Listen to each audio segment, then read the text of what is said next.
This episode of Speakers of Eidolon is made possible by our generous patrons, like Scry de la Rosa, Omega Cat Comet, Stray Cypher, Hans Grenade, Anna Ginterace, Bob CC, Faris Gentoru, Cletus Oreo, Luke Leonatrell, Sapa Chaquatol, Courtney, Meili Algren, Ariana Barakil, Elim, Casey Schaefer, Lily Black, Chaitin, Chasha Saltiri, Ariel, Erisu Yamakawa, Sasirful Alirafu, Daimos, Jim Yesur, Azuta Starbreeze, Umbrelwind, Quicklevin, Gamelord Geek, Sayuri Snowfall, and Mr. Glaive. Support the show and become a patron today at patreon.com/SpeakersXIV.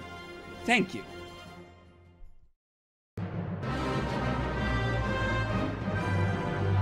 This is Speakers of Eidolon.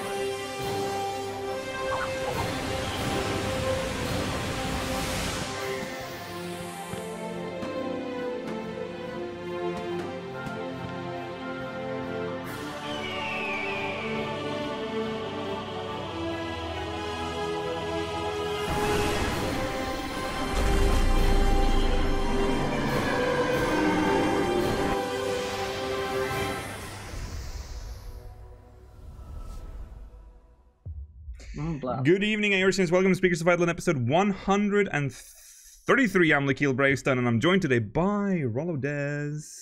And, oh, I'm back. Oh, Malavanadar. I came back into frame for a second. Welcome to episode 133. It's March the 9th, 2019. And today's episode is going to focus mainly on a Dengeki interview with lead designer Takeo Suzuki. And in the Great Discussion, yes, that's right, the Great Discussion, it's back. We are going to discuss, well, what happened to the Great Discussion? It's a good question, actually. I think it's just because we didn't have any good discussion topics. We had a list, but we exhausted the list. We never refilled the list. So we're going to talk about how Crystal Tower might play a part in Shadowbringers. And we'll look at all the theories, and we'll discuss it together with chat, and it'll be a nice, good old time. We'll also read MogMail, believe it or not. Believe it or not, we're gonna read MogMail today, so remember to send us a MogMail, speakersxiv.com/MogMail. Stay tuned for the post-show. I actually know what we're going to talk a little bit about. We're going to talk about the return of SoaR. If you've watched the past two streams, you might have seen a little teaser for that. I'll show it again at the end of the podcast, so you can see it. Everyone can see it. So stay tuned for that. Now, channel updates. Fallen Rise is almost done. I think I'm gonna finish it on episode 10. So there's like one more episode, and then we'll see if I can just get a nice closure there. Core will be out next week. That will be, I've already forgotten the name of the episode. It is Legends Adrift. So patrons look forward to that next week. And the SoaR audio story should be done in about 2 weeks. Oh. So, yes, the first chapter anyways. Settle it down, guys. Resolution's coming. Yeah, I might need... Maybe some voices might be needed down the road. We'll see. Speaking of the source, this is sort of the teaser that you've seen in the previous streams. Ties into the SoaR story mode. It doesn't have a name yet. It's still called Secrets of a Realm. Although I'm still debating whether or not I should release SoaR. Because there's still a few SoaRs, normal SoaRs, where there's, the hidden dungeon stuff. I think maybe I want to finish those, and then do the story mode SoaR. But if you watched the teaser, it already has a release window in April. So I can't really tell you how this is gonna go. It might just change name. The story mode might just change name. Might just be something else other than Secrets of a Realm. But we'll see. Regular SoaR is returning soon. Now, let's go into a segment that I have now renamed. It is called... So we used to call this Quick News, but I think we all decided that a better name would be Recent Events.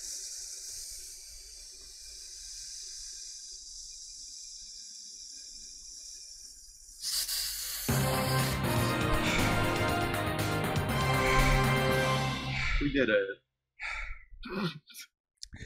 A recent PS4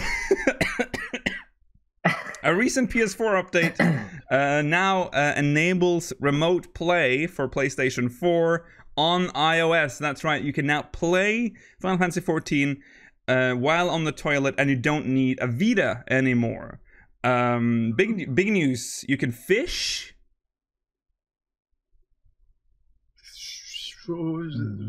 Wow. You can guildhest. Ooh. You can leave. You can do market shit. You can do the market board and stuff. You can do basic stuff. It's actually pretty good. Apparently, the latency isn't as bad as it was on the Vita. So they've already had this, by the way, on the Vita. Android. No, not Android. With really? Yes, but it was. But it's not the official app, right? Because the only official app is the iOS app. It's official, but it's for Xperia only, like the Xperia phone line. But you can still sideload it, and sometimes it works. So like I've used it on my my Pixel like once or twice, and it's been okay-ish. Okay. I heard this iOS one is a lot more fancier though. Yeah, it's also completely free. It's called the PS4 Remote Play. So if you want to try that out, if you're playing on PS4, you know, why not? It's free. In sad news, we talked about this before. MogBoard, which was a website dedicated to showing prices, market board, basically showing you the market board for your selected servers in a web browser. It is unfortunately down. An official statement on the website reads, "At this time, MogBoard will not work and is offline. The accounts that MogBoard uses to log into Companion have been banned. The reason was likely due to inflated requests via FFXIV API, and work is being done on version 2 MogBoard. I am looking into solutions to solve this." Cut down its prime. Yeah, that's sad. An E for MogBoard, please. I'm going to give them an E. And now, here's our main content. So we're talking about the Dengeki interview with lead designer Takeo Suzuki. This is, of course, a translation because Dengeki is Japanese. So beware of some odd language or mistranslation. That's just what happens. This is from Reddit. And if I had any foresight, I would have had the name of the user that translated this, but I don't. So it's great. I also know. Hold on a second while I find this. It's Dark Slime. Slime said. There you go. Dark Slime. You're a good guy, Dark Slime. Yes, on the 14 subreddit. Here we go. Everything's great. I need a new iPad. I ask. Okay. I'm aware that your job. So this is with lead designer Takeo Suzuki. So this is the head honcho of the the guy who designs. He's in charge of designing. What even is his job as a lead designer? We need him on. And let's ask him. Do titles even mean anything anymore? It actually says so in the first question. I'm aware that your job is to bring... I thought he was going to answer it, but it was actually in the question. I'm aware that your job is to bring together all the artwork and graphics of 14. In terms of the game's volume, this seems like an extremely wide-encompassing job, but would you tell us what parts you have in your hands exactly?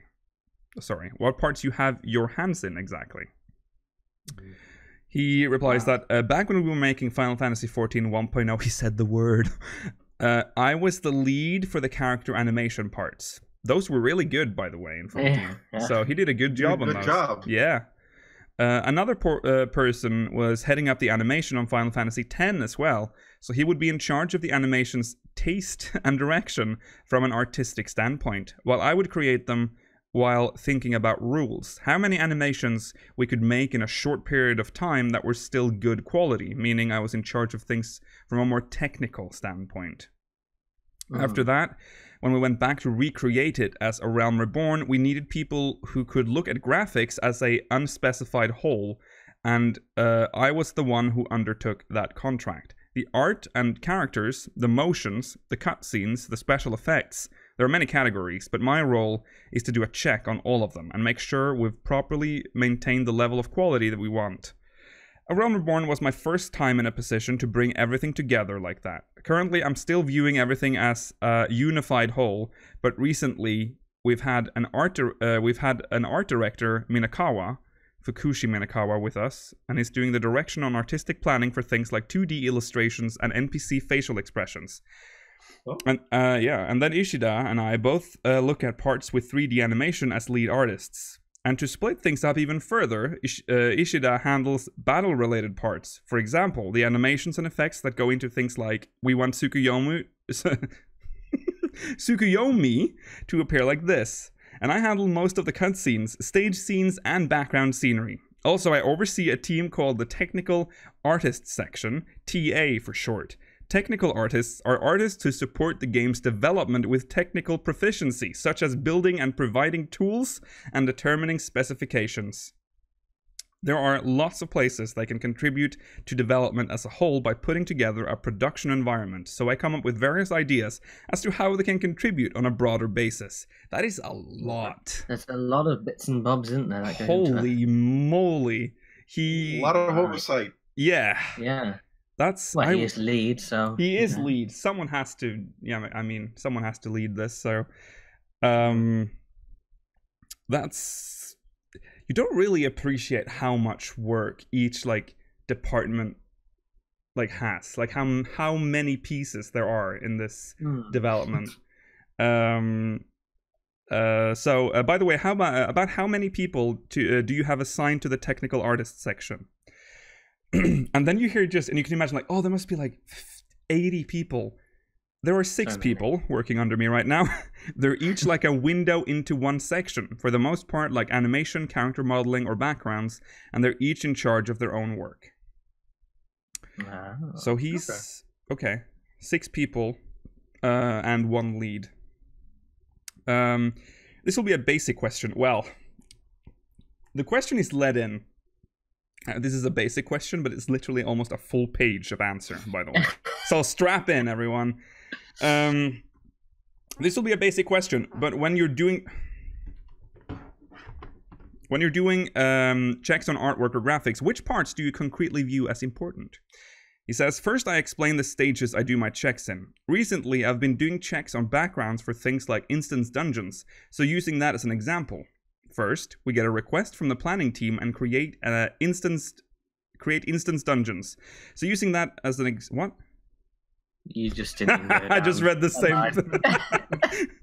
I love it when I do that. It's even longer now. What if I just fucking kept reading it in an endless loop? Just get to the. This is really long. Repeats it or something. First, we get a request from the planning team to create a mock-up. Once that mock-up is built, I do a check on it. Then we create more of the scenery, and when it's done, I check it again. At the end, I actually play through it with Yoshida and others, and we do final checks. That's pretty much how the process goes. Broadly speaking, there are 3 stages I do checks on. Next, regarding the question of what parts I'm looking at. As part of the development team, I want the player to be able to experience things they have never experienced before when they go to a new place. When we do the mock-up, I'm paying attention to stimulating the player with the scenery or trying to create a different impression than everything thus far. Using the burn as an example, which is a good example, the idea was a white wasteland with a giant sandworm corpse lying in it. Yeah, worm!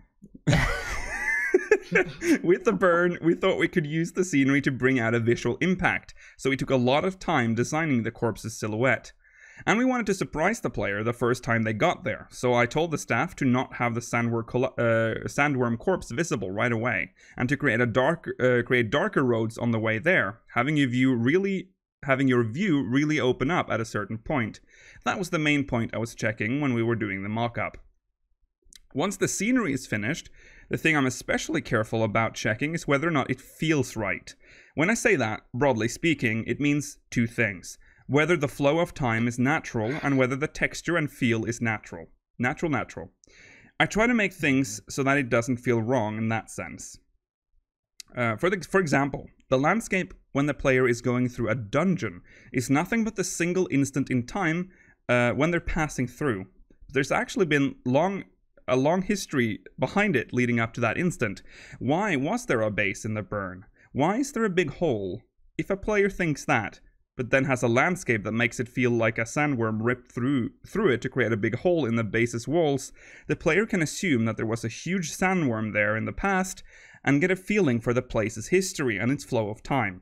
I like that. That's, I mean, that's where we've stopped the most and been like, did it eat through here? And also, what is this? Like, what is this Allegan shit in here? Yeah. As planners, the bare minimum is to have routes with enemies on them. But as artists, if the sandworm went from left to right, we make the walls considering the direction they were crushed in, and the amount of weathering would have changed based on how much time has passed since then, too. So when making backgrounds, those are the kinds of things I keep in mind when checking. As for the texture, they're low res. With recent titles, we're at a level where we can put a lot of work into minor details so that you can even see an object's composition at a glance. So if the texture is shiny and too new looking, we'll adjust things so it looks a little more worn out if we need to. When we're doing gameplay checks, the main emphasis is on how easy it is to play. Of course, it's still important to be picturesque or really cool or feel good in motion, and a lot of the artists creating these things with us still think that it's the important part. But when we play it in the end, we frequently think things like, it's pretty but hard to get through, or it's hard to see the enemies, or the landscape is cool but it can't avoid being too dark like that. The artists are all well aware of that, and I have them adjust things from the standpoint of being easy to understand and play from a gameplay perspective. Adjustments like that are sort of my fixation, a part I need to play. Also, there's another stage right before we actually playtest it, where I'll look at everything each part of the staff has made individually, like scenery, characters, monsters, and skill effects, all at once. Part of the check is to make sure all of it just put together makes sense, and I also actually look at attack wind-ups and such, and discuss things like, we should adjust this because it's hard to see. After that, I do the playtest with Yoshida, but then Yoshida will have requests and such, so we make further adjustments based on that. I want more grass here. I feel like this is the sort of guy that I'd, in the nicest possible way, I'd hate to get into a conversation with. There would be no escape. Yeah. That was a simple question, a basic question. Yeah. Let's get granular, you know? The most basic question is his longest answer, basically. So, yeah. What's your favorite dungeon aesthetically? As a side note. What is the prettiest dungeon? Ooh. Yeah. Probably original St. Mercian's Arboretum. Oh yeah, you always like the Arboretum. It's actually pretty difficult to... I somewhat agree with Dusk Vigil as well. Dusk Vigil is pretty. Pretty. Welcome back from AFK, Luke. Oh, thank you for bringing me back. Yeah, Dusk Vigil is a really bad dungeon, like gameplay-wise, but it does look nice. Yeah. I was about to say, I think I like the aesthetics of the Lost City of Amdapur, because it's got it's the mystery of what was once there with the deterioration, and especially if you know why it's there, like you know that this is over-aspected white magic that's gone mental, and I like that. I hate the dungeon though. I gotta say, I got it too many times on my roulette, but I will still defend the aesthetics of the Lost City because it's very. I think it's very pretty. Yeah. What do you think, Rob? I think I'd have to go with Anti-Tower though, because I love like you go in, you see the fucking vortex of Aether at the bottom and the tower jutting down, and then when you're inside too, like the nice touch of like mobs actually falling down from the ceiling, and onto you. That's cool. Yeah. It's a very cool look. And it's Charlian too. Charlian architecture. Yeah, that's true. So again, I feel like he's doing a good job. The dungeons in the dungeon are actually really nice looking. Yeah. Are there any ugly dungeons other than the 1.0? 1.0 ones are not allowed. Okay. Because they are just generally ugly. Any hit or miss ones? Oh, someone's. I don't know. I think Copperbell Mines. Well, even though it's technically it's not the 1.0 dungeon. It's like a Okay, Halatali. I think Halatali is an ugly dungeon. The original one. Halatali was not a 1.0. That's an. Are we not allowed to do like early dungeons either? I mean, there are lots. Well, the early ones are the ugliest. Yeah, you're right. Oh, okay. Total Rack, yeah. Oh yeah, Total, but that's a 1.0. That's illegal. That's a ripped dungeon basically, but still. Yeah. The color palette of Total Rack is disgusting. Wow. Tom Tara too is the same vein there. I don't like any of those. Keeper of the Lake, I can agree with. It's not very aesthetically pleasing. It's a lot of just mess. It's very Garlean, but it's a Garlean ship. It's Garlean, but it's also got like that crystal rock that I don't like the textures of. Yeah, it doesn't really. It doesn't feel like you're scaling up the ship, honestly. Right, you only really feel that at the very end when you're just about to go up to. Yeah, I agree with that.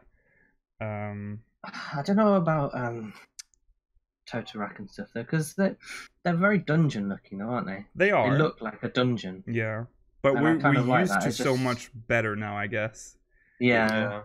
Because we're spoiled. Yeah, we're spoiled. I mean, SoaR Kai is beautiful too. I forgot about that dungeon. When you go and there's the golden background when you're jumping towards I really like that part. Yeah. It's very pretty.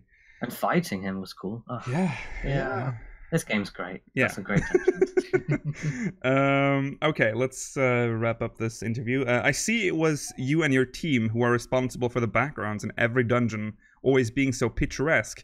As a side note, what sort of process is it to request a dungeon? That's an interesting question. Like, what happens when someone's like, okay, we need a dungeon? Do they like give them a theme? As you know, we have people working as event planners, such as Banryoda and Natsuko Ishikawa, battle planners and level planners. Battle planners and level planners. So first, we have requests from them.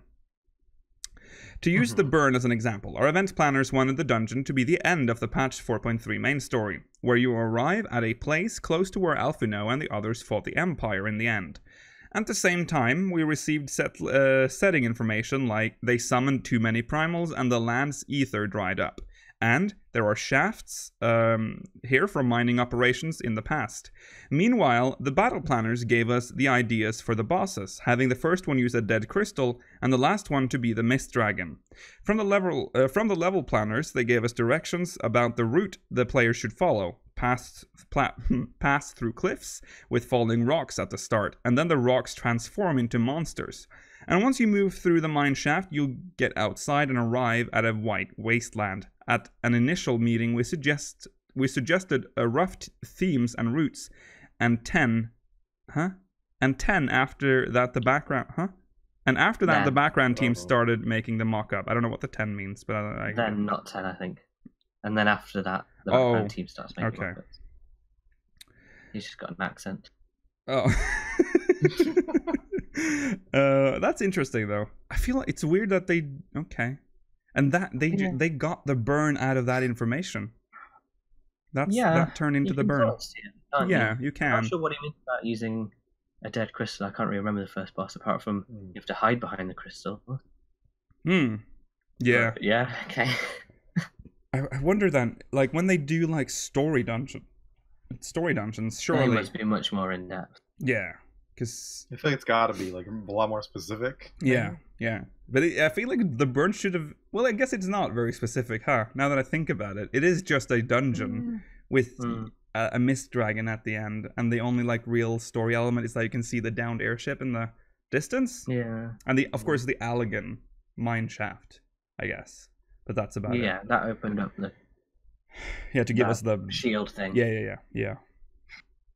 It seems like fairly backbreaking work to give us single forms to so many ideas and requests.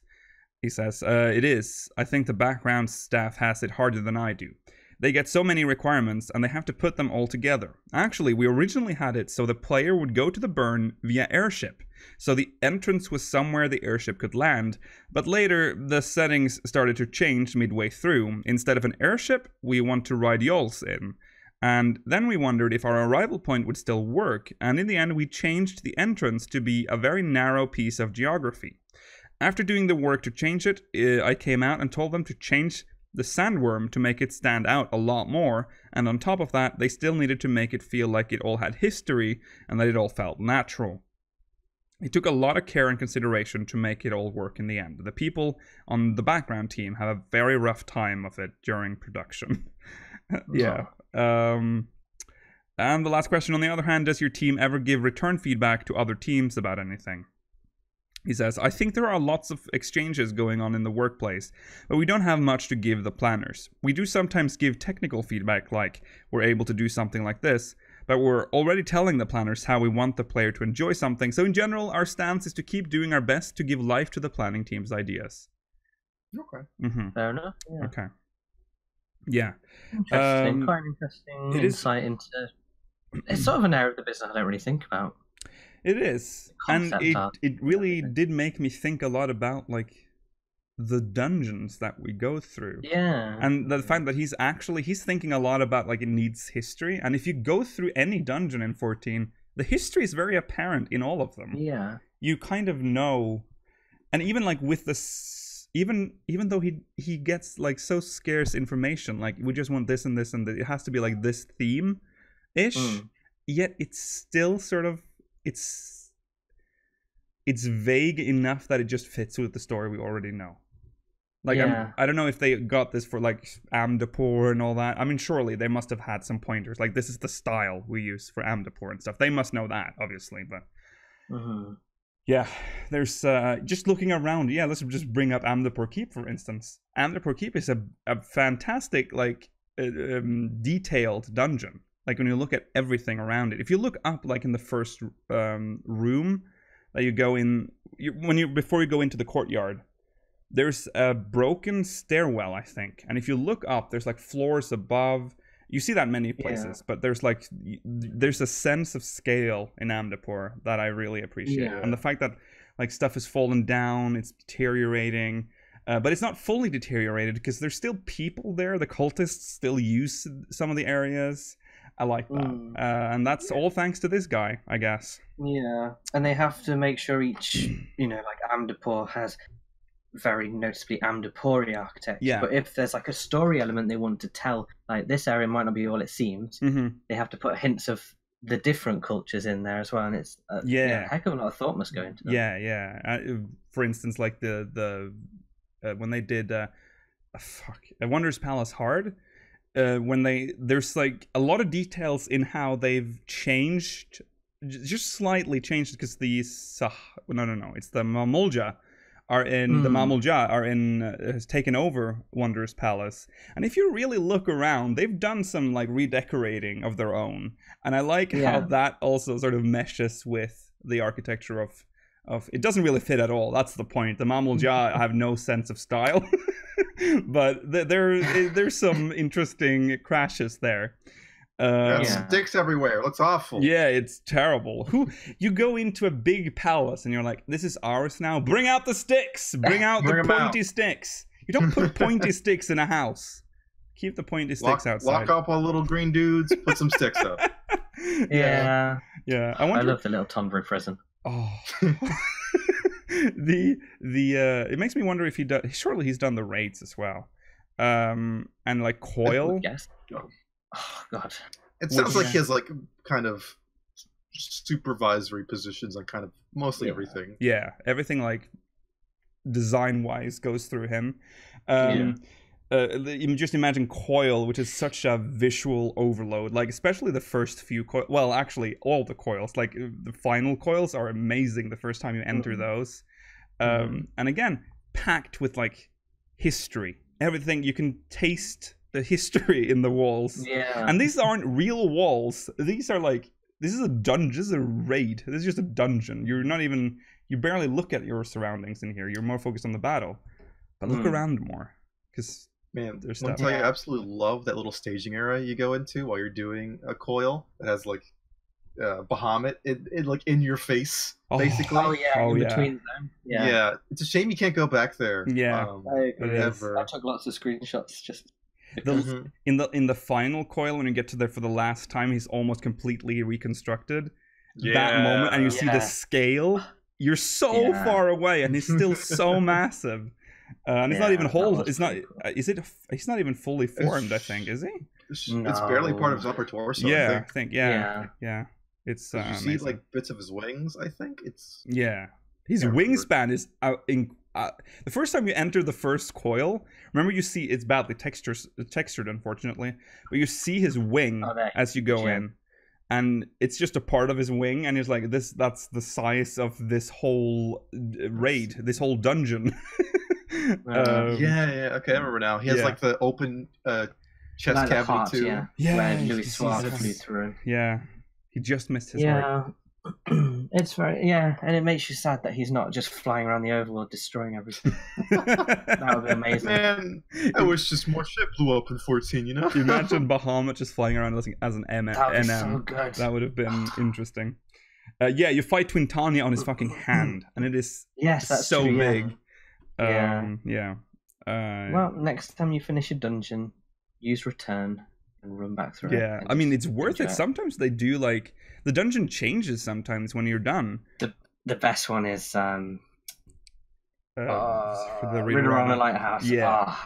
You go back and look at Construct 9 and he's dancing. Yeah. But yeah, a lot of stuff happen to certain dungeons. A lot of stuff changes. Based on what you do. Mm-hmm. Okay. I guess it's time for the great discussion. We don't really. Here's the gong of the great discussion. Gong, please. Gong. 1 second. I can hear it. Here he goes. There he goes. Oh. Today's topic.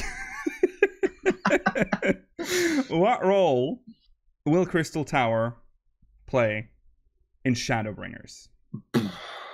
This is. Everyone's thinking, what are you on about, Luke? It's not even relevant. Okay, so let's go through this. So, if you might not have been even aware that the Crystal Tower is like, what does this mean? Crystal Tower? We did that in 2.1, 2. Whatever. That was a side content anyway. Yeah, just for the coming back. Yeah, put your tinfoil hats on, kids, because we're going down a very weird rabbit hole. So if you're not you might not have noticed it. You might actually, because it's been mentioned enough that you should, if you've paid attention to the story, this might you might have already been made aware of this. They even mention Allegan a lot now. Not a lot. They mention it. Solus, for instance, has twice now in the last 2 patches mentioned the Allegan Empire as something, well, heavily implying at least that the Ascians might have been behind those as well. Or have had a hand somehow with the Allegans. And then when you do Eureka, and I'm not going to spoil anything, but Eureka has also mentions Crystal Tower. And initially, I didn't really think much about this. I pushed it away. I'm like, no, okay, well, they'll just make up some... Crystal Tower might get a cameo somehow. But then people started to make me aware of this hooded figure in the key art for Shadowbringers. Now, if you don't know what I'm talking about, I'm gonna pop up an image here. I'm gonna pop it up. Here it goes. So it's this guy next to Minfilia. Next to Minfilia here. I want to say, quick question actually. Yeah. Does Minfilia look like an adult here? Yes. Or is she still a kid? She could look like she's a young. I don't know, actually. It's because she's got that thing in her hair that she had when she joined Hydaelyn. She went supernova. Yeah. I was about to say she looks kind of young though. Does he not look younger? She looks a bit small. Yeah, it's because she's got her hands over her chest that you can't really tell what stage she's at. I mean, she's obviously not baby Minfilia, but no. I feel like she looks younger than she did before, but I don't know. I don't know. It's just a side note. Just there might be a clue there too, Rollo. This might be maybe a teenage. Well, isn't she already a teen? I can't remember how old Minfilia is in A Realm Reborn. No, she's not. She was a child in 1.0. Well, she was a child. Well, spoilers. She was like 20-something in A Realm Reborn, wasn't she? Spoilers. I'm joking. I'm sorry, guys. Right. Okay. Anyways, this is the guy we want to focus on. Yeah. So, originally I pushed this one. I didn't really bother to even think about who this was because I thought this was someone that we were going to meet at a later point in the story, like the next patch, for instance. But, and there's a big one, the size of Rollos, in fact. Wow. This Mammoth. might this might be someone we've already met. Could be someone we've already met. Yes, this might be someone tied to the Crystal Tower story, and that's what we're going to discuss today. Could this be Graha Tia from the Crystal Tower story? Exactly. Anybody remember Graha Tia? I'm going to give you a quick refresher. It's the Mikote from the Crystal Tower story. It's the guy with the Allegan eye who gets... he locks himself into Crystal Tower at the very end. And he says something that might be a big clue. I'm going to show you now some screen. I'm going to read what he says in his very last cutscene. He says the following. This is like his last speech. You see, not all the world perished in Sunday's calamity. Survivors stood amidst the ruins of Alag, looking to the Crystal Tower, but it was nowhere to be seen. Yet they hoped its spires would again dominate the land and prayed that the Crystal Tower would be a beacon of hope to people everywhere. Word of this soon reached the only member of Alag's royalty to outlive the Empire, the Princess Selena. Selena was moved by the people's dearest wish. She used the very best of Alag's technology to give her blood and memories to he whom she trusted the most, and that man was my forebearer.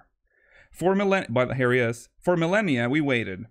Alag's art and ingenuity faded. Our royal blood grew thin, but before the last drop could vanish from the realm, the memory of all this returned to me. And now I must fulfill the wish of the ancients. The tower will shine forth as a new beacon of hope. And then Sid says that the Crystal Tower's strength poses too great a threat to Eorzean now. We would need technology as advanced as Alag's to use it correctly. As things stand, we barely understand the tower's workings, else we may never fully comprehend them. 'Tis as you say, Sid, we could wait for someone someday to reach the same heights as Alag. But by then, we will have lost the royal blood and the means to control the tower. But what if I do as Amon did and put the tower into a deep sleep? I am dead serious, Sid. The tower may only be used once men rival the Allegans in knowledge. And here it is. I will slumber within Circus Tower until then, to greet those with the means to open the gates. Oh my god. That's the thing. There, he said the thing. Maybe he's the voice from the thing. Yeah. Then I will guide them, and thus will the tower shine forth as the beacon of hope it was meant to be. 'Tis the only way to make the wishes of the ancients come true. The future is where my destiny awaits. And then he says, yeah, whatever. Oh, he said your name. Then he says, I eagerly await a future born of your courage and the ancients' wish. Okay, so, right. He also says something about, like, eons. He mentions eons in a different cutscene. I don't have that here. That it might be eons until... I can't remember, until... Wasn't it, like, moments into eons or something like that? He says eons become instant in the trailer. No, not in the trailer, but in the calling. Yeah. That's that. Okay, we have that. But now, there are visual also similarities. Mentioning that Gravity is an Archon. He is an Archon. And he is like also... Louis. He is also mentioned in Pagos. No, I think it actually might be... I'm not sure where it's from. It's from... It's somewhere in Eureka. Oh, who added me this? Was it Yoshi? I can't remember. I think it's Oriana. Yoshi, yeah. Kryl. If you talk to Kryl at a certain point in Pyros... Oh, it's Pyros. Okay. Kryle says, I guess minor spoilers for Pyros. I think this might be optional. I am reminded of a conversation I once overheard back before I left the Isles of Val. Raha, one of my colleagues, which I'm strongly suggesting is Graha, because I think in Mikote naming convention you don't need to add the tribe name when talking about friends, which is why we would actually call Rollo we would call Rollo Olo. Yeah. Of the R tribe. Only if you're my friend, though. Yeah. So Raha, one of my colleagues, was discussing a theory we had concerning the Crystal Tower with Grandfather and the other founders. As you may recall, Eureka was the name of an underground labyrinth sent to contain, and here I think is sort of the key point, most powerful weapons of the Allegan Empire. At least that's how the legend goes, and Raha thought it might be beneath the Crystal Tower. I remember thinking at the time it was odd how the founders suddenly grew quiet and stone-faced, how Grandfather simply said no and ushered the others away, leaving Raha to wonder if he had somehow given offense. Okay, that's that. That's all we need to know, really, from that. So, there's rumors of the Allegan's most powerful weapons being hidden under Crystal Tower. And now we also know that Graha is being mentioned even in Eureka. Something's wrong here. There's also a quote that I didn't write down because it was written in Twitch chat, but I'm sure someone can find that quote. It was an interview with Koji Fox, and I believe the question went something like this. I think they asked why Midgard's armor didn't intervene when the Allegans invaded Mericidia, or when they did their, like, all the shit that they did. Why didn't Midgard's armor do anything to stop them? And Koji Fox said that they would cover that story. They would at least cover more of what the Allegans did. Not in 4.1. This is a long time ago, but he said some further ahead. But in the game, it will be told in the game. So again, we are pivoting towards Crystal Tower, I think. I would be very surprised if this isn't the thing. It is being teased just a bit. Yeah. And now, let's take a look at a comparison. And this is courtesy of Nero Nemesis in chat. Okay, so before I show that, actually, I'm just going to show you the key art again. Right, so from what we can see here, there's definitely something. If this is Grahatia, something's happened. There's something, this white scaly stuff, which, yeah, a lot of people assumed, and I assumed too, that it might have been an aura. However, notice how it conveniently covers his neck, more specifically where his neck tattoo would have been. If we look at how he looks with the tattoos there, and then look at where those scales are, odd, isn't it? Odd. He does have those full lips too. Yeah, those full lips are totally there. And I think the biggest thing that people are getting looking at is, if you look at all Mikote have this little lesser than greater than symbol under their eyes, and if you look closely, you can kind of see the edge of it on the left side of his face. You can sort of see it, the tip of it coming out there. They've also taken great care to make sure his eyes are completely invisible. They are blacked out. If they had red eyes, we would have known. We've also seen, there is one theory. If you remember the story, Nero got crusty. He got very crusty at some point in the story. He got, like, was that corrupted crystal, or was he? I can't remember what happened to him exactly. Something to do with the darkness. Yeah, a little crunchy. Okay. You know? Yeah. So he might have spent some time in the dark. What was it? Was it the World of Darkness that made him that way? World of Darkness, yeah. On that bridge thing between them. Yeah. Right. In the Void? No. I can't. God, I wish it's a bridge between the World of Darkness and Heidelin. I don't really remember exactly where it is in it's between the worlds, so yeah. He got better though. He got better. Yeah, by magic. He got better. Yes.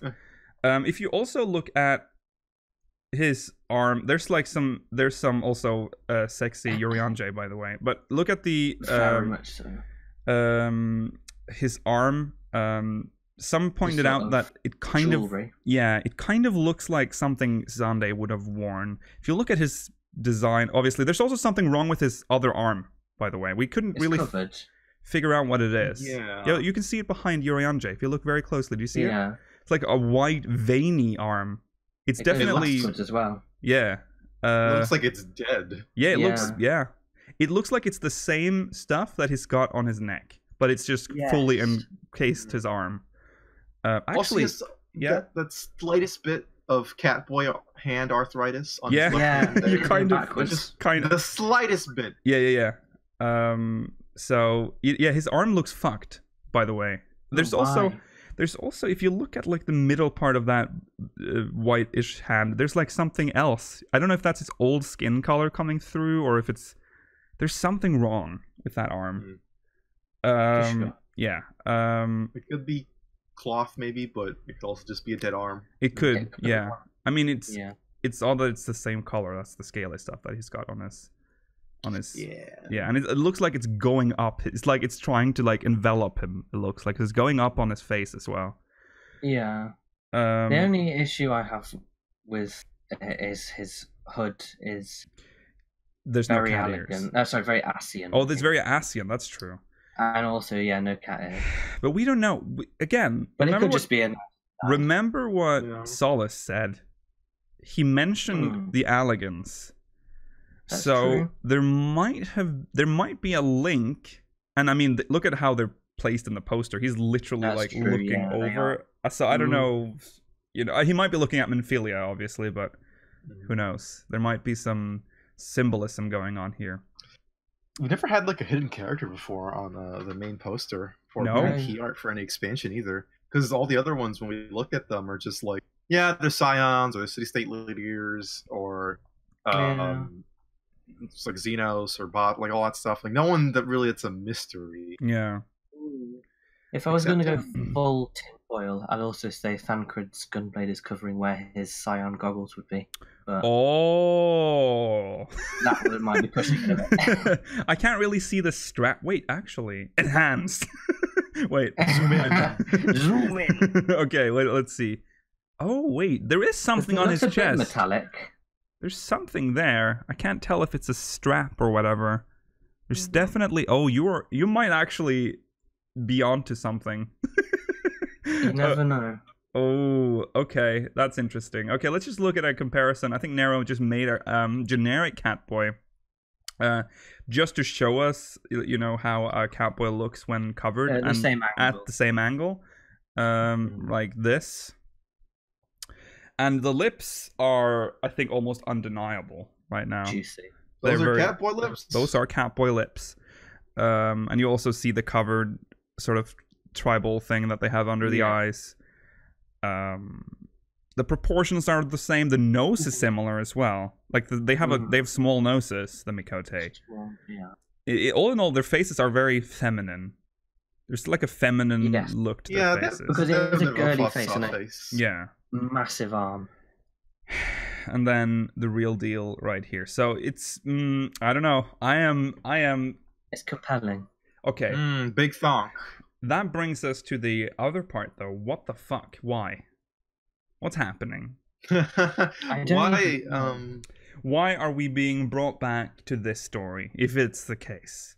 Remember, we can't confirm this, so this is just a working theory, but I think it's the official speaker's theory right now, anyways. I can't think of any better theory than that has to be Graha. Maybe it's like, we've been seeing Aether being drained a lot recently in different areas. So maybe, and Crystal Tower, Aether shit. Maybe it's like powering it. Yeah. Maybe it's draining a lot of. I mean, it's supposed to generate Aether from like pulling from down the shit from the sky. From the sun. Dalamud, though. No, from the sun. No, originally it was just the sun. It was when Zande went mental. He was like, let's send up another thing and send out more, and then he destroyed his whole civilization. So maybe it can do it the other way. Maybe Grahatia himself is like, hey, okay, I'm gonna start turning on shit now. Get here soon. I'm sending you messages. Subliminally trying my best. Yeah. Please come here. Because again, we've never heard Graha speak because he wasn't voiced in the Crystal Tower thing, and that makes sense as to why we don't know who this voice is. Yeah. But of course, it breaks that theory that it's the Warrior of Darkness. But I feel like that they're now those two theories are now battling for dominance. But exactly, yeah, which makes it more fun. Yeah. Someone said in chat just now that what if the Crystal Tower is a beacon to travel through on another shard? Maybe somehow. Yeah. The power of the Crystal Tower can, because we know that it was so powerful when it got that. Well, it would require Dalamud, I think, is the problem. But when it got the power from Dalamud, it was so strong it brought a calamity. Like it destroyed. It literally just threw the ground up and just swallowed the elegance. Yeah. But I feel like it would have to be something like that. But there's also the theory about the weapons, underneath the Crystal Tower. And again, I'm just gonna say this, even though I have been very adamant about the lamps, but they do talk about there being a hidden labyrinth, not the labyrinth of the ancients, but a hidden labyrinth in which they hid away the most powerful weapons of the Allegan Empire. What if that's where Thancred and Ophelia is running through? Very well could be. We can combine the theories anyway, Lucian. Yeah. Throw wide the gates so that we may pass. You're saying it can open portals between shards. Yeah. So even if it is whatever he's called, Arenvold or whatever he's called, the Warrior of Darkness dude, he could come through via the Crystal Tower, opening up a portal between their worlds. Okay. You didn't even have to wait. Hold the press just a second. They showed a Grahatia minion on a community stream. Yes. Has anyone got any? Can we get any caps of that? Yeah, we need the sources. This is happening live, guys. We're theory crafting live. We've got our people in the field. I think Nero sent me something about that. Yeah, they showed. Is that Umbral sending? Oh, okay. Well. Oh, it's a button. Oh, it's a that is interesting. It's got Stormblood in the background, so it is modern. Yeah. Interesting. The plot thickens even more. Yeah. Okay, so there's a button with a chibi Grahatia. In the grand scheme of things, he's a minor character. Very minor, I would say. Why would they make a button about him? Because he's becoming bigger. Yeah. They want us to think. Yeah. I mean, they've done this before too. Like Alize was a pretty minor character in Realm Reborn, to be honest. And then for most of it. Yeah, she fucks off and you do Crystal Tower. I mean, not Crystal Tower. You do Coin and Coil. Yeah. And then she becomes a major player in Heaven's Sword. Yeah. Overtakes her brother. Yeah. Yeah. So maybe they're pulling something off like that. Like, hey, remember this guy? Let's make him more important. Again, it makes me wonder, because we see an Amdapori lion fall through the ceiling. That is an Amdapori weapon. That's true. Or was it? Oh. Maybe the Amdapori stole. Wait, the Amdapori was... Yeah, the Amdapori was after, right? Yeah, the Amdapori was after the Allegan. So maybe there's a link. I don't know. Maybe I'm pulling at straws now, but I'm trying to make the Amdapori thing make sense now, but I'm not sure. Maybe it's like an arsenal that just collects weapons of all kinds. Yeah. But maybe automated? The Amdapori weapons, like we were thinking earlier, are Hydalin's weapons fighting back against this sudden Allegan plot twist. Oh, possible. Possible. In the this has nothing to do with us becoming Warriors of Darkness, though. No. This has got nothing to do with any of that. Well, he says, so I'm seeing, sorry chat, it's hard to keep up, but in the lore book they say that the Amdapori statues are made of actual creatures. That is true. From the void, right? Or from a different world. I can't remember what the lore book says. The lion is probably the real deal and not a statue. But it's got that marble look. Yeah. Yes, specifically the Kuribo. You remember the bit where like the Warrior of Darkness like shatters their arm? And like that's something that would happen to like a marble statue. Yeah. I'm saying it couldn't happen to like a flesh being, but it feels like that's still a statue of some sort. Yeah, something's activated the Amdapori defense response, which is interesting because there's a lot has happened on Hydaelyn, on Eorzeia, that has not triggered that. Something massive has triggered them. What if whatever's stored underneath Crystal Tower is a big threat? Remember that we have the whole World of Darkness plotline. It's able to open a portal to the World of Darkness, which is literally darkness. So, which the Amdapori are primed to protect against. They're literally, I'm assuming, we don't really know. There's a piece missing, and it annoys me so much. I want to see the trailer. I want to see Crystal Tower in the trailer. But I Do you think that's where the darkness comes from then, in the Warriors of Darkness that we're becoming? Wasn't the World of Darkness a world that was destroyed? I don't really remember. Am I what off? Do you mean? Is that like a broken shard, or is it like just a void? The that's void? Where the Cloud of Darkness dwelled, and is that where she was in? Alec was ended by the calamity of Earth. Yes, the fourth umbral calamity. That was when they turned on the tower. Yeah.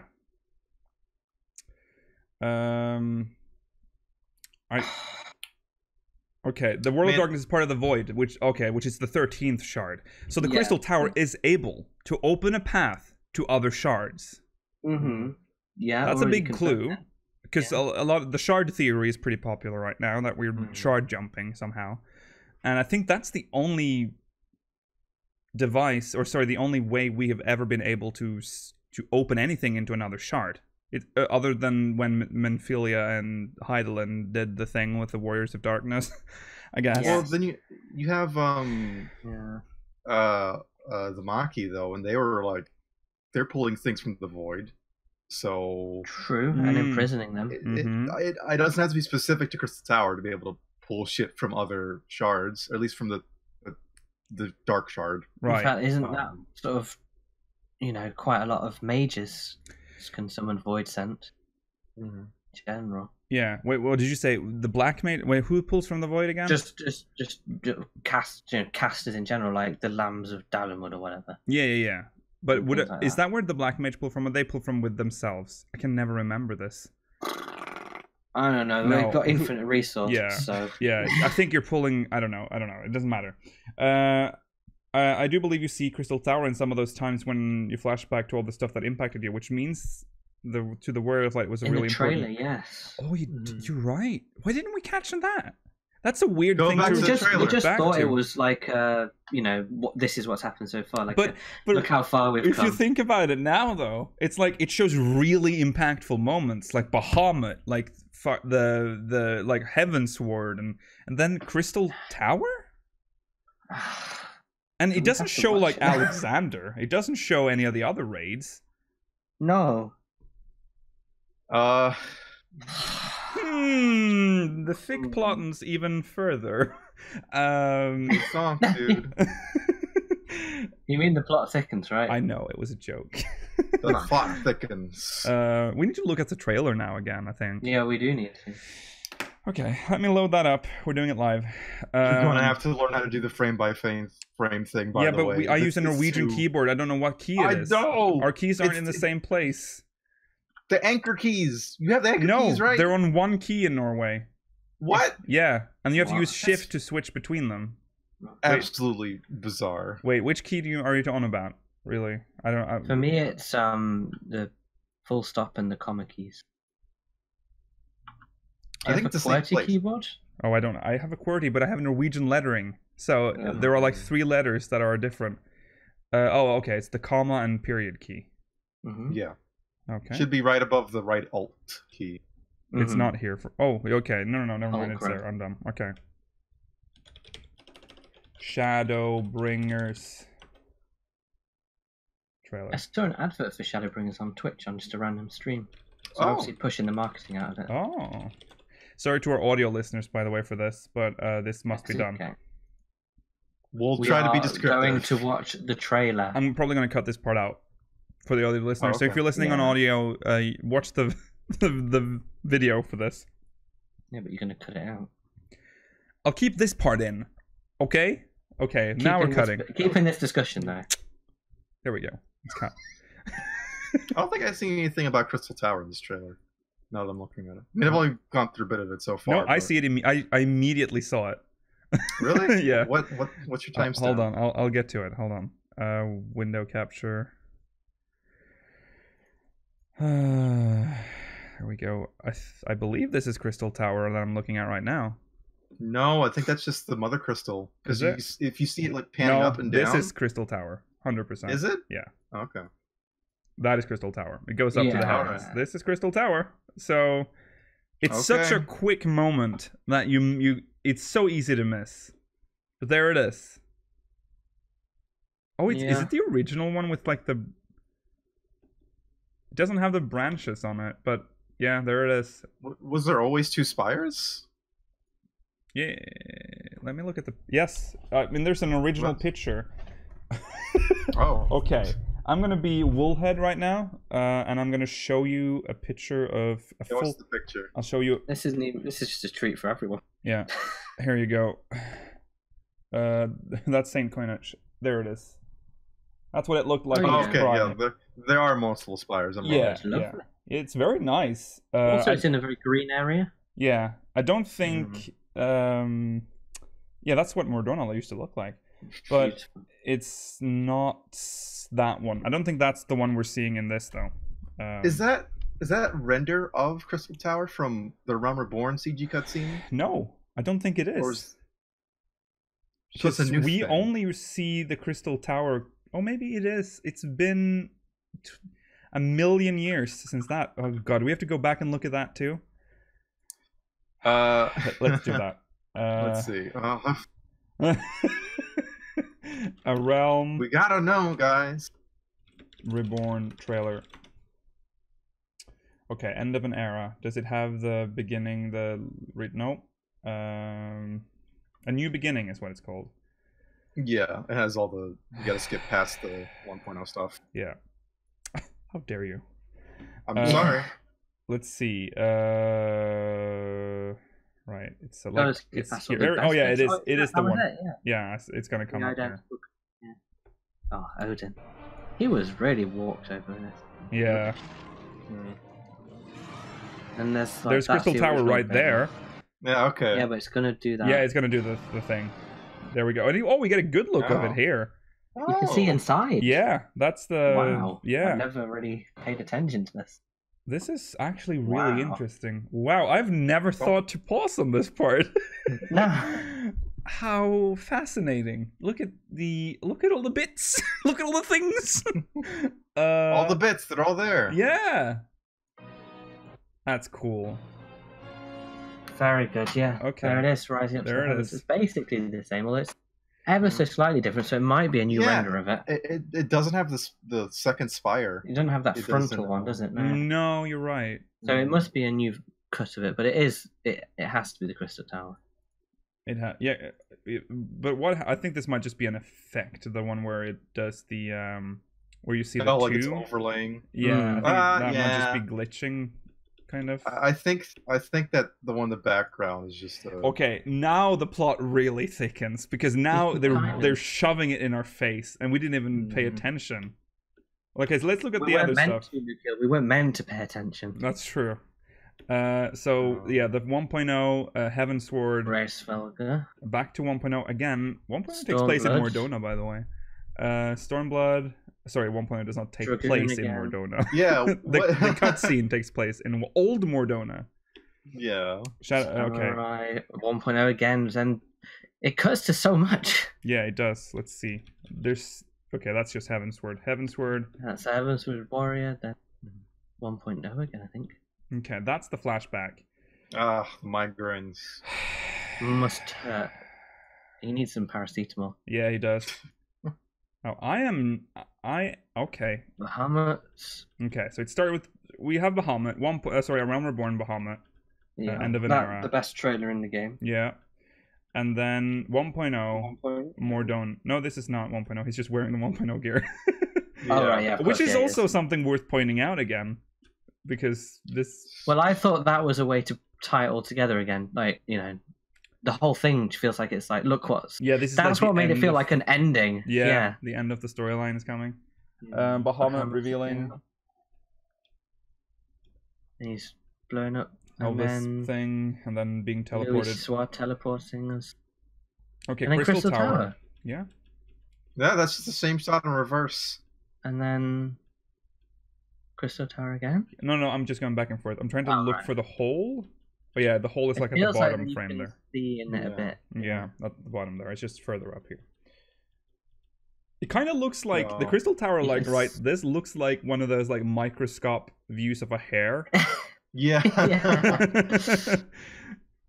Yeah, you can see that the Crystal Tower in the background is a composite. It's in the background. Yeah. It's standing still.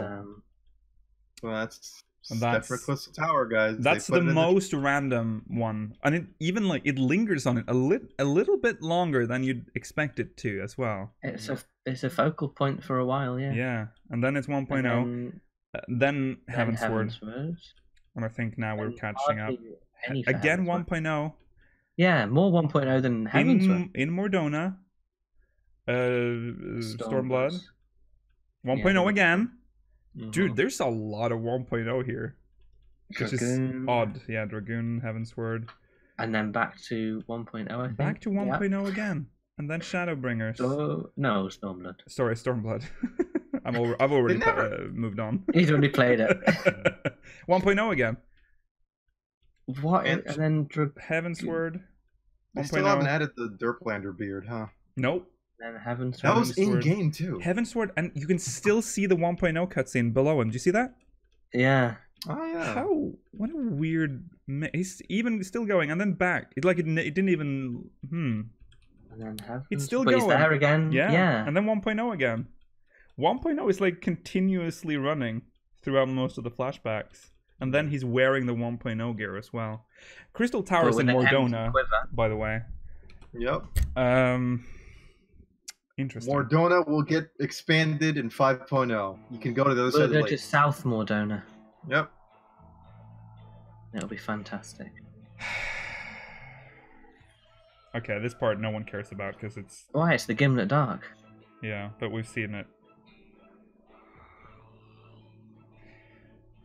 I am... Is it a symbol that his quiver's empty, or is that just because they couldn't be bothered to make arrows? Oh yeah, probably a symbol. Yeah. That he's out. Like, everything's over. He just no ammo. Yeah, he's out of ammo. Yeah. And then this comes along. And this creature... Okay. Looks just like some owl. This isn't whatever it's called.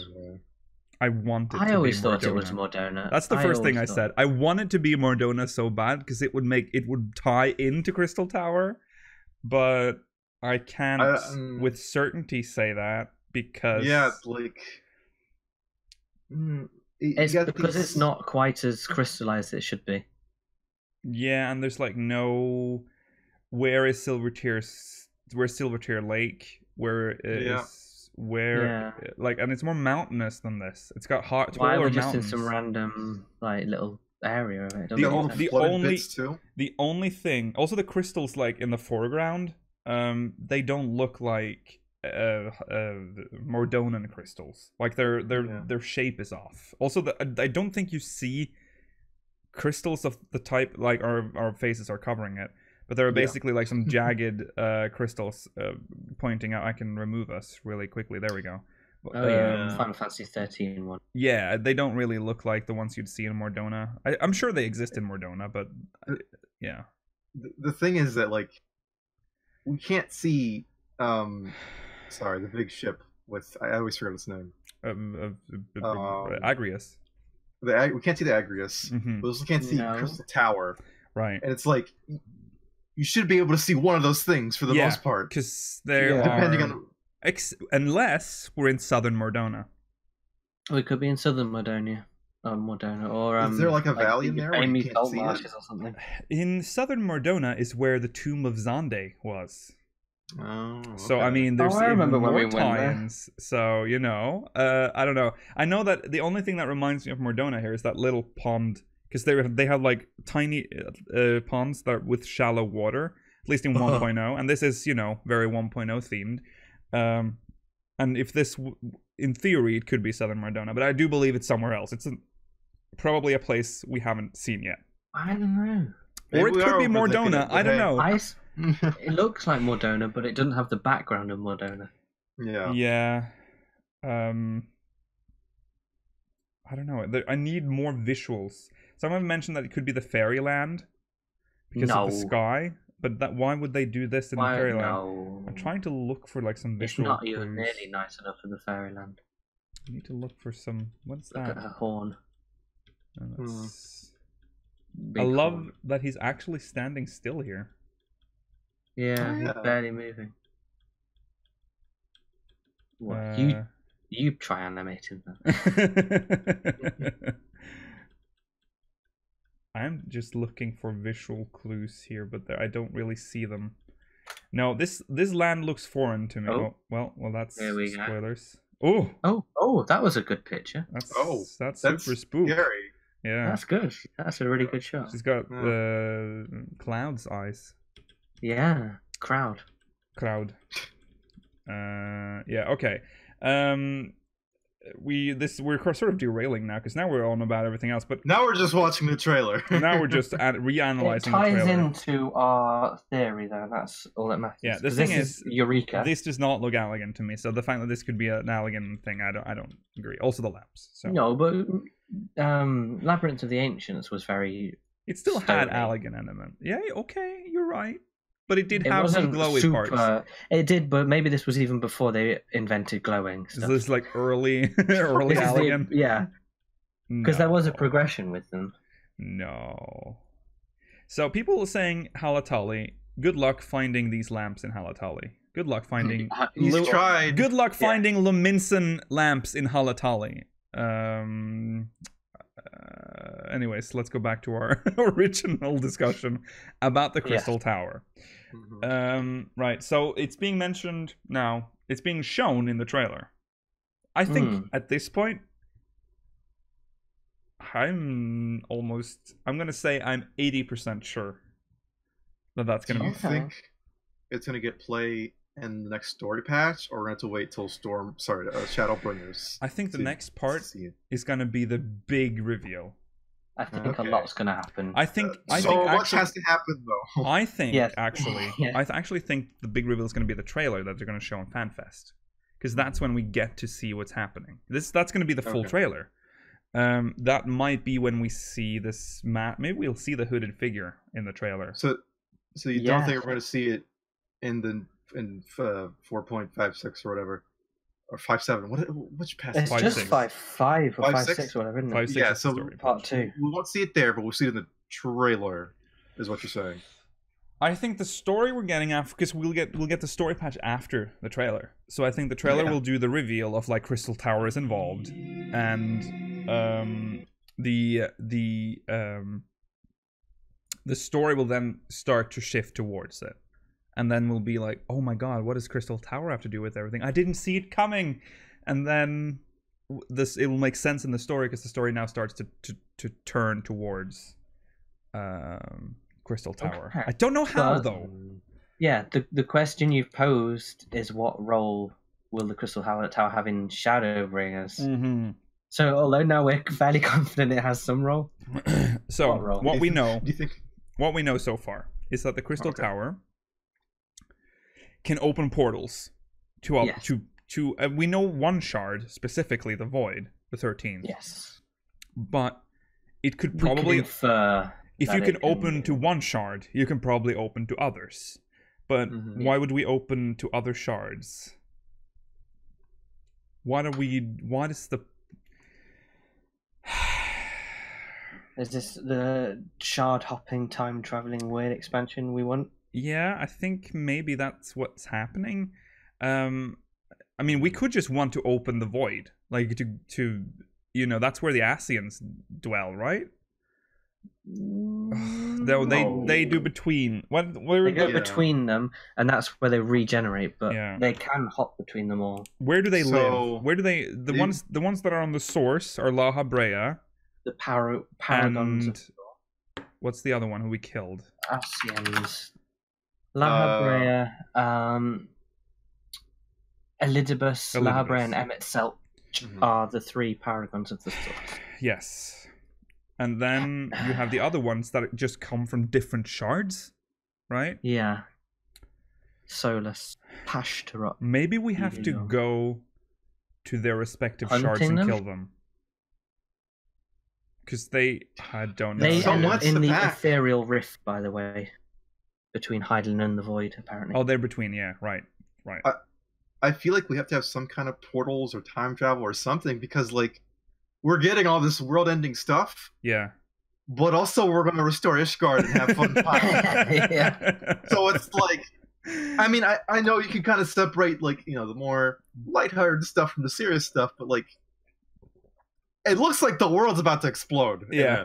Man, Rollo, if you play craft, none of this matters. None of my business. I got to restore Ishgard. I think...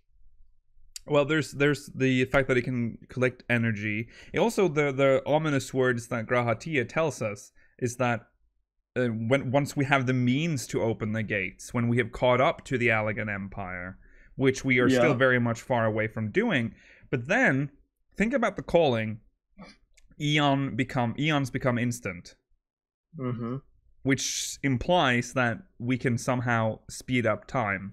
In an instant, we have like progressed by an eon, which is a lot of time. Yeah, everyone's going to be dead. We're going to have a whole. Imagine, I think. Yeah, go on, Rolla. I think it's a little bit too literal of an interpretation of eons becoming an instant. I think it's. I'm not sure what it is, but I don't think it'd be like so literal as to be like time compression or something. Yeah, I don't think it means like we've gone forwards by an eon. I think it means what would have taken an eon has now happened instantly. Yeah, like, that would make more sense. Yes, that we've somehow caught up like really quickly. We are now ready to open the gate. If we're working on the theory that this is Grahatia doing the calling, which, by the way, have we even thought about that? That if this is Grahatia, how is he doing? How the hell is he doing it? Does he have the echo? I mean, he has this giant fucking tower. He can do whatever he wants with. Yeah, he also has like the Allagan Eye. Like he is special. So yeah, he is. He has Allagan blood in his veins, and he's clearly got something wrong with his veins because his arms turned weird. Yeah, so that's maybe true. He's been corrupted somehow. What happened? Okay, let's listen to that calling. What he says. So much. That's just so much. Okay, here's the call. We need to watch the cutscene. We can just listen to it, I guess. Yeah. I'm gonna. This is very riveting. I'm sorry. Okay. Is it playing? Oh no, it's not. Any moment now. We'll get it. We'll get there. There we go. Oh. You hear it? Yes. Okay. History must be changed. Oh, he had to make a decision there.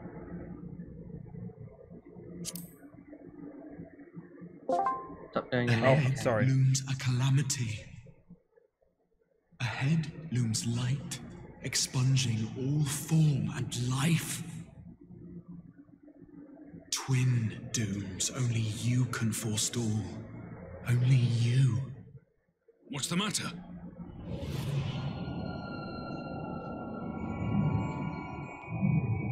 There's Okay, let's skip ahead a little no bit. such presence. Forgot about the twin dooms thing. Let expanse contract. Eon become instant. Throw wide the gates that we may pass. Let expanse contract. Like the distance between the shards or something, or what? I don't know. It's like let expanse contract. Eon become. He's talking about shortening. Yeah, Time like and space, basically. But Also, remember, at this point, Graha should be asleep. Yes. Is that how he's able to do this? He also sounds like, if this is Graha Tia, again, big disclaimer, big flat disclaimer, we don't know who this is. Yeah. But we're assuming a lot right now. Yeah, we are. Yeah. But it makes just as much sense for it to be, actually almost makes more sense for it to be Graha now than Alphino, for instance, which was the big Alphino. But really? Alphino. It was the thing because of the voice actor. Yeah. Oh! I thought you meant like the image. I'm like, that's no. Yeah, the image too, which I think would be weird. Because Alphino is already in the poster at the bottom. So I don't know. God, this is very intriguing right now. I don't know. We're like, this is like a path that I did not. To me, it was either the Warrior of Darkness, which was my running theory, or it was going, or it would be Alphino from the future, or some. What's the name of the kobold?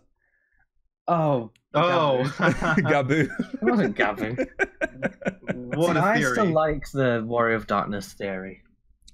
You like but this is so compelling now. Mm-hmm. It at least has to be something. It might not be him doing the voice, right? He's definitely something. He's being mentioned by Kryl in Eureka for it's yeah, but in a way that you don't think it's him because she takes the thing off. She doesn't add the G, so you might miss it. And this is the stuff that Yoshi P loves to do. He wants to almost deceive us until the very moment where it's revealed. Because this is very okay. So theory now, Crystal Tower. So what triggers the Crystal Tower event? Why are we going? This is like the big question we have yet to answer. We're talking about everything else. That there's weapons under there, or whatever. But why would the Crystal Tower even be involved in the story at all? What do the Garleans threaten us? Is that our way to fight Black Rose? Is that how we fight the Garleans back? I mean, we're weaklings compared to the Garleans. Yeah, we could try to get the technology to fight them, and so we go into the real Eureka. Maybe. But I feel like, in comparison, using Allegan or the Crystal Tower would be such overkill. Yeah, it feels like it has to be for a bigger threat, Yes, yeah, we can't be that short-sighted. Mm-hmm. Yeah, because there's something that turns us into the Warrior of Darkness. Something that's the biggest. That is missing link. Yeah, and somehow that is probably linked to the Crystal Tower. Then I would assume something. So it could be World of Darkness related, rather than the fact that we are now working for Zodiac. Weird to go back there, though. Very weird. Yeah. I feel like that's an ended chapter, but it shouldn't be because it's literally the void. Do you think that eons become instant things reference to calamities happening quicker and quicker and quicker, basically? That could be true. Yeah. But he does say, let expands contract. So it's you must allow expanses to contract and eon become instant. It's like... We gotta let people die and calamities happen. We're doing it wrong. It sounds like the recipe for... you have to do this. Eon become instant. And then throw wide the gates. Throw wide the gates that we may pass. So the only way they can open the gates and they can pass is if we let... Oh, it's so cryptic. But then he's saying a headloom's a calamity that you can forestall or whatever, so why would he then be but also let a calamity happen so I can join you? Yeah, he says that this is his closing words are open the gates and the eon thing, but he starts it with, twin dooms only you can forestall. Yeah. Ahead looms a calamity, light that expunges all form and life. Twin dooms only you can forestall.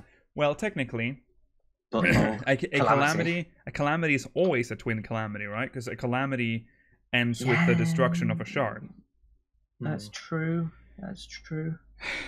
So I don't know. They always come in pairs. There's always a nice one afterwards. Yeah. But why does this happen to other scions? They're so not associated with Crystal Tower, because like what scion has even stood near tower? Graha is an Archon. He's an Archon. He's an Archon. Yeah. What if that's the link, huh? And he obviously knows Kryl well. He knows Kryl well. And he worked with Louis SoaR closely, so he has a connection to the twins. He has that tattoo that only 2 other people have. And if he's whatever he's been doing is the reason why the ether's breaking down. Also, your mind just got blown. Excuse me, did Kryl not just join the story at the end? Yes, she did. Oh, for no reason. Good. Yeah. Well, is there no reason? There is now. Yeah. She comes along. Hey guys, I've heard about what's going on. Has she experienced the calling She's got the echo. No, she's gonna get it now. She's gonna be fucking cold. She's like, that voice. Yeah. It's Grahatia. Well, why wouldn't we remember that though? We've heard his voice. That's true. Well, no, we haven't, because every time we lip read. But the fact that Kryl is back is definitely so that she can point out that it's Graha. It's damning evidence, yeah. I think this is. I'm gonna be this. I don't think I can ever accept another theory. Yeah. Right now, it's like overriding everything. Right now, I we're can't. piecing together so much, but we're not even answering we still can't say what role it'll have though.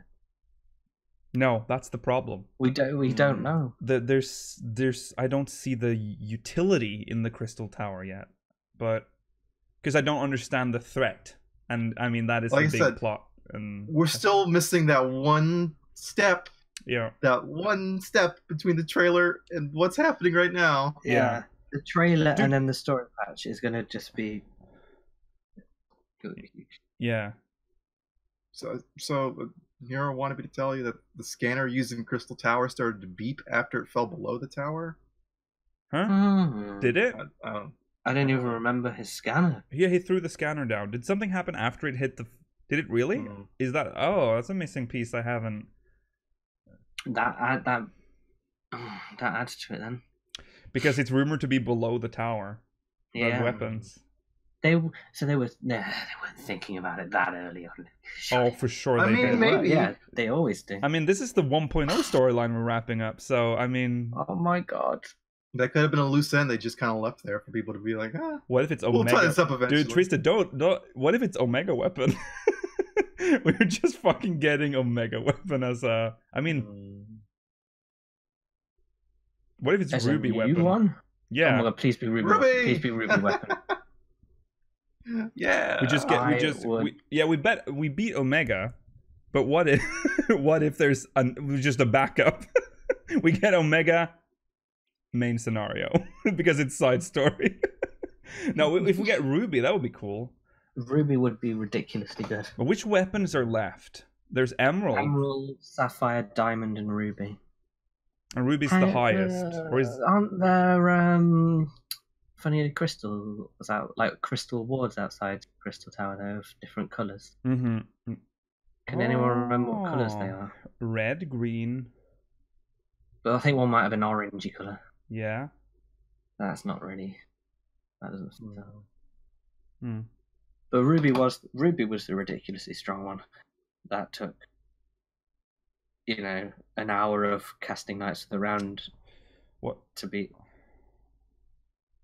What is this? Is this the beeping? I can't open it because my thing is spazzing out. Let me. Diamond weapon was good, but that was like a random 1 in 8. Oh yeah, that was the elements I think on the crystal thing. Yeah, but they could be related. Okay, let's look at this cutscene. This is where Nero drops his scanner. Oh, best character. You got better. The Free Company colours as well.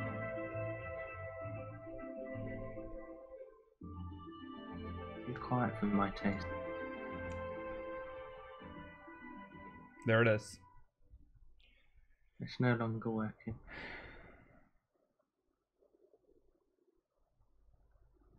Goodbye, Sid. I must pull this at my back, possibly beckons and whatever.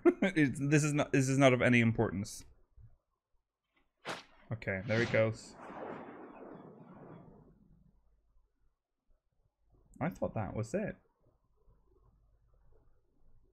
A new dawn has come. Oh, bless you, you amazing character. Yeah. Oh. Oh. I did not notice that. I might have just ended the cutscene prematurely. That's one way to put it. Okay. I hate it when that happens. Okay. Okay, so that just compounds this theory. Thank you for that. We've just wow. We are learning Tinfoil so hats, much dude. today. Wow. You just walked away from that too. I mean, yeah. And If no one this is heard it what beep is, then either. This is 100%. You know, this is the planned stories. They've been I guess putting these what- clues in for so long. Yeah.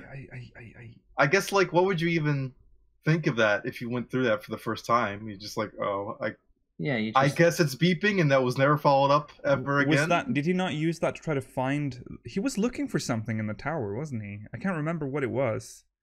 it was something. It's just he wanted to get one up on Sid. Yeah. okay. Technology It or was that he something? wanted to Yeah. know. Yeah. He's been looking for weapons the whole time though, because remember when he went to Cartano? Yeah. So Wait, he's looking for weapons. He's looking for Allegan tech specifically, right? Yes. Yes. Hmm. Where did we find Omega again?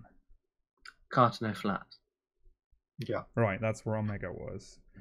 Which is based... Sorry, that's Allegan tech. Wait, who used... That was just Omega. They just found Omega, the Allegans. The Allegans found They him just and used they it. repurposed Yeah. him. Yeah. Yeah. And then they, like, reversed engineered shit off of him. Right. That's how the Allegan tech came to be? Or a lot of it? I Part believe of it? so. Yeah. Yeah. I believe because of him, it's like when you find like a crashed UFO and suddenly you become, Yeah, right. advanced civilization. It's sped or up whatever. there. Yeah. Yeah. Almost like what would have taken eons to happen overnight. Right. Yeah.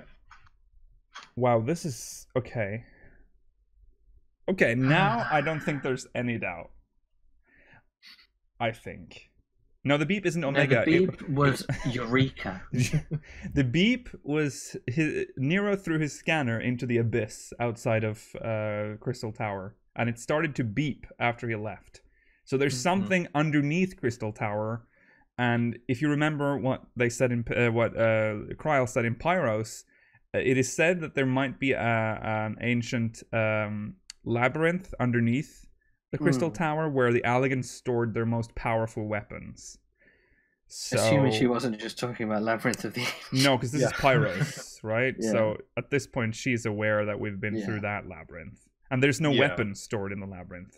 No, There's just like people that have been banished because General Phlegaton is there, right? Phlegaton? Yes. Phlegaton? Yeah. Phlegaton. Fleggy? I don't know. He was like the resistance leader. Yeah. What if we go back to it as like a raid, like an 8-man raid or something, or To we the just go labyrinth? back Oh. Or just Crystal Tower in general? Yeah, that Or would maybe be Eureka. amazing. What if that is the new 8-man? Could be. And No, that's they why they're wouldn't. being They so wouldn't coy about tie. it. They wouldn't tie that to. It's like the MSQ. Yeah, it's too strongly tied to the MSQ, right? It's in the. Well, No, normal modes are so easy. Are we gonna read MogMail? oh god, we're gonna read Mog. Oh fuck. Okay, well, okay. I want to talk about this forever, but we can't. Yeah. I think we've exhausted it for now. Yeah. So Lots Grahatia, to think about. I Guys. am almost 100% sure. Almost. Well, I'm gonna lower it to 70%. Sure, that it 70% might be respect. Grahatia on the top right of the key art for Yeah. Shadowbringers. At this point, mind you, with no other information available. 85% sure that he's going to come back at some point at least. Yes. Oh yeah. And I am also 85% sure that Crystal Tower will play a pretty big role in Shadowbringers. Yeah. Okay. Right, let's read some MogMail. Do you want me to run the intro? Yeah, Sure. I People love like the it. noise. Oh, and I love the noise.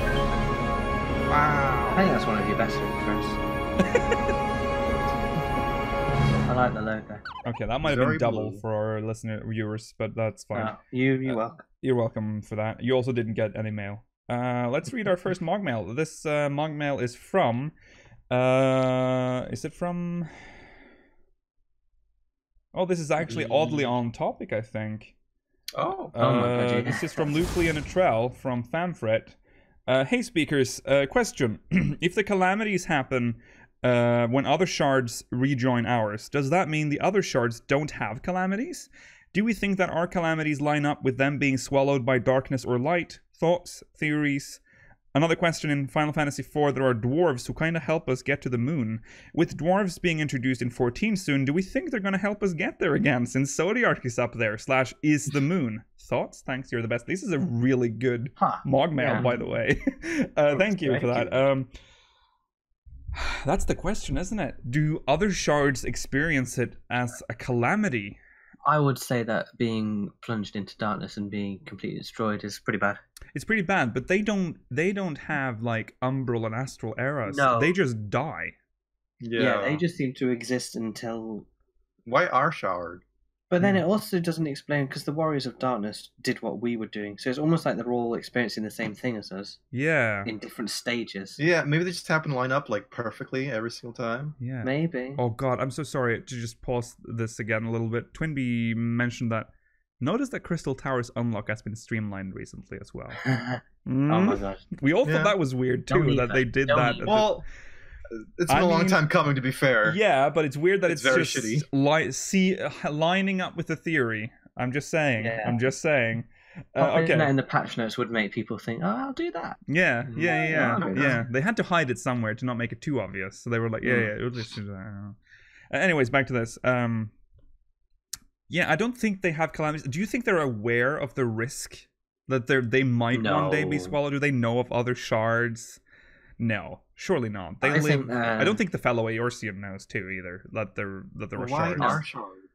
Our shard is the source. We're the source world. This is where everything was born from. Okay. That's where Heidelin. Yeah. But which for some reason broke into 13 shards. Yeah. And then there's the whole thing with Zodiac being like a celestial body or whatever, a lunar. I've 100% always been behind that theory, and I stand by it. I stand with you. I think he is the moon. I want to go to the moon. I think Heidelin is the planet, and he is the moon. It is in the story that he's cast on. I know, and I agree, and I've been saying that. I think he is the moon. In the same way that Heidelin is the planet, if you get what I mean. Like, I think he is in whatever. I don't think Heidelin is the core of the. It's difficult to explain, but you know what I mean. Yeah, I agree with you, Mal. So in Final Fantasy IV, there are dwarves who kind of help you get to the moon. There is a moon theme in 4, and and we are getting dwarves soon. Yeah, it depends. We're not having a lot of 4 stuff pushed on us though. We're having, Fran is the minion, which is and the Gremlin's the minion. We're not getting a lot of 4 stuff. Hold the nipple just a little bit. Just okay. I'm giving holding that teat just for you. The Crystal Tower can pull rays from a moon. That's true. That's true. If Menfina is in fact Zodiac, the Menfina is the moon. Yeah. That could tie this into the Crystal Tower storyline. Yes, that's true. If we open a portal to Zodiac, I don't know how this works, but if we can pull shit out of Zodiac... Just a thought. I'm sorry, we keep going back to this theory. We need to not do that. But my mind is like, Rollo, what's happening? Are you astral projecting right now? Yeah, just a little bit. He was just thinking. Yeah. I just had to fix the brightness and it fucked up my camera. A lunar cry like in 8, since we're getting a gunblade. God. Okay, you can release nipple. We're back. Okay. Something came out. Don't pinch. Go see a doctor. Right. So the dwarves. We're getting dwarves. I don't know if we're going to the moon in this expansion. It depends how advanced they are. I can't picture how they're going to do dwarves in this game, unless it's like that. Like, when they have that helmet and it's just glowing eyes with a dark face. Like a mallet? Yeah. That's the only thing I can think of. Yeah. Dwarves in Final Fantasy have always been like such a weird. Yeah, because it's just the wrong culture. Yeah, it to have is. dwarves. Yeah. I'm very much looking forward to see the design of those. But once they're in the game, though, that might open up for the next expansion, possibly, maybe, if we're going to the moon there. I feel like the moon is going to be a topic very soon in Shadowbringers. Not at launch, possibly, but shortly after, maybe. You think that'll be the patch focus? Is like, okay, we did this thing. Go to the source. It's the moon. Yeah, kind of like how Build a rocket ship. Kind of like how the first part of Stormblood was like Al Amigo, and then it changed to Doma. I think it might be the same here, that we are first focusing on whatever the fuck is happening with the crystal, not with the crystal, with the crystal tower stuff, and the shadow becoming the warrior of darkness, and then afterwards we start pivoting towards the moon. We'll be like, that thing we call, we named after the lover. Yeah, that's actually one of our actual gods. Yeah, is also we're worshipping Zodiac, dude. Indirectly, if that is the case, though, like Heidelin used to have 2 moons, and both of them turned out to be evil. Yeah, we're not going to have many moons. Yeah, how are the tides going to happen? Right, yeah. There were dwarves in Final Fantasy IV, which was the point. Yeah, we did talk about that. What did they look like, by the way? I can't. FF4 is the game. I feel like they were the things with just. They had little black eyes. Oh, sorry. They like had a black face with yellow eyes, but they did have big beards. Yeah, they did have that. Yeah. That's how I remember. Yeah, that's how they're like VVs, but with dwarf gear. That would be really cute. I hope it looks something like that. Yeah, because I don't want like a when I think of dwarves, I think that's like a player race that 100%. like in most games or something. Yeah. So you have to be like really small, or I don't. Yeah, small, bearded, Scottish. What accent do you think they're gonna give them? They have to be. They have to be if Scottish. they speak, they have to be. Okay. Yeah. Every time. Okay. Well. Thank you, Lucian. Yeah. Are we taking another one? We'll take one quick one, even though we're going a little over time. We started a bit late, so we can fit this one in. Thank you for the email. Thank you, Lucian. That was a very good one. I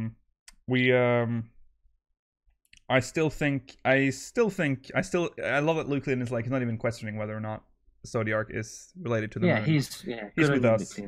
Be strong. Be strong. Okay, MogMail 2. This is from B Barbelay from Behemoth. Hello, speakers. Was curious what you all think the Gunbreaker tank achievement mount will be. So I think we've briefly discussed this on a stream once. Did we? I don't remember. It is not going to be Angelos, like a lot of people want. It is not going to be just a dog, just like a nice, really nice dog. No, I don't know. Think about the theme for this, though. Is it either going to be something dark? Like they've all been animals. They have. So that's one thing. I still like the idea of it being like butterflies or something, because we're going to fairyland and stuff. But that's not the theme of the expansion. Some people have been mentioning wings and stuff too. I don't want mounts to be wings. If we weren't using line already for Paladin, I would have said that. Yeah, already. That would have fit pretty well. Yeah. I'm gonna throw out a wild guess, because that's all I can do for this one. Really? I'm gonna say wolf. Wolf makes sense. I feel like that. A big like wolf. Yeah. That would make sense. Yeah, I haven't thought about that. That makes sense. Or a big snake. I feel like we already have like a snake, like a slithering snake, not like a flying noodle. Wait, in flying mode it turns into a noodle. For instance, that would make sense. Or a spider. Spider. A spider. Cool. Oh, you're thinking about like darkness theme. Well, I'm just thinking about what I have no idea what it could be. I think wolf is the most plausible because of Squall. Yeah. Because we can't have lion; it's already taken. We can't have lion again, so we have to have wolf. People were saying wolf's taken in PvP by Black Mage. Good. Well, it's gonna be. I'm gonna make an executive decision here, Yoshi P. It's going to be a kangaroo. There you go. But 2-player mount, and you can have someone in the path. I was thinking you would sit in the pouch anyways. Otherwise, it'd be weird. Where would you sit on a kangaroo? I was just thinking you'd turn into the kangaroo. You just assumed, yeah. I am the kangaroo now. How terrifying! I'm just gonna. I'll see you later. Become a kangaroo. Sit in my pouch. If not an animal, I would say we get like some kind of car, like steampunk-ish looking car. Rollo. I feel like something Magitech, yeah. Yeah, in the style of like the Cloud Bike. Okay, yeah. Something like maybe. We'll see. Time will tell. Anyways, we're at Ways End. We'll see you in the post show if you're watching live. Remember to follow us. Oh, also, I'm gonna play that trailer the teaser I promised. Yes. So thank you guys for watching, and we will be back tomorrow. Oh, in my level, I have an idea, by the way. Oh, okay. Lay it on us. We have done them in threes, so and we've done them in normal mode, but we have to sort of do the other ones, the first ones, at some point. Yeah. How about we do them extreme? Yes, 100%. I'm behind that. Okay. Let's do them extreme. Ifrit and Garuda extreme. Yes. Yes. Where are we gonna get the 4 people? Are we just gonna viewers? Call them viewers like you. Yeah. Okay. Can join us for an extreme run of the original OG primals, and we'll do them in the order that you were supposed to do them. And oh god, Titan. It's the hardest fight. Yeah. Right. So Blue Mage. Tune in tomorrow. That's at 7 p.m. GMT. 7 p.m. GMT. 12 p.m. No, 11 a.m. PT. So stay tuned. So tune in for that. Yeah, you'll see it in the schedule below me. Right. We'll see you tomorrow. Remember to follow us on Twitter at SpeakerSXIV, twitch.tv/SpeakerSXIV, and youtube.com/SpeakerSXIV, exclamation Discord and chat if you want to join our Discord server. If you're watching on demand, link is in the description. Send us MogMail at SpeakerSXIV.com/MogMail. Stay tuned for the poster if you're watching live. Bye. Bye. Also, here's the teaser. Bye. Wait, hold on. Bye.